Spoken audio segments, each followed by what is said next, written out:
Il tient dans ses bras un petit corps enveloppé dans un linceul blanc. Cet enfant sans vie fait partie des 8 personnes tuées dans une frappe sioniste sur un immeuble du quartier Tel As-Sultan à l'ouest de Rafah.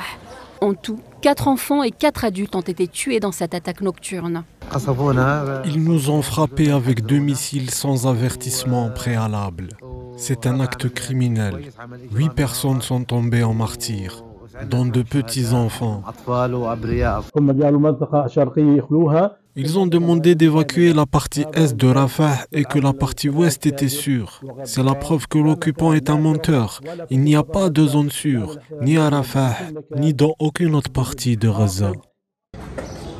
La partie sud de l'enclave a été la cible d'une violente série d'attaques sionistes, faisant des dizaines de martyrs et de blessés, dont la majorité sont des enfants et des femmes. Des dizaines de personnes sont également portées disparues. Les quartiers de Tel El-Hawa, Zeytoun et As-Sabra ont particulièrement été touchés. As-Sabra, où selon des sources locales, 30 membres de la famille Abu Sharia ont été tués.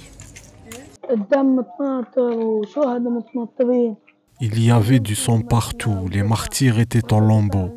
Mon ami est mort. Ils l'ont aussi ramassé en morceaux. Il y a beaucoup de martyrs et de blessés.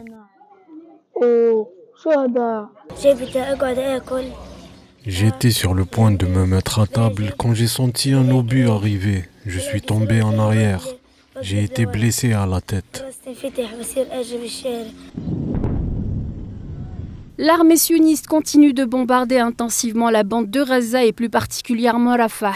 Plus tôt cette semaine, des chars y ont été déployés et le passage frontalier avec l'Égypte est passé sous contrôle sioniste, coupant la principale porte d'entrée pour les convois d'aide humanitaire vers le territoire palestinien assiégé. La fermeture des points de passage et les opérations militaires à Rafah font craindre une aggravation de la crise humanitaire.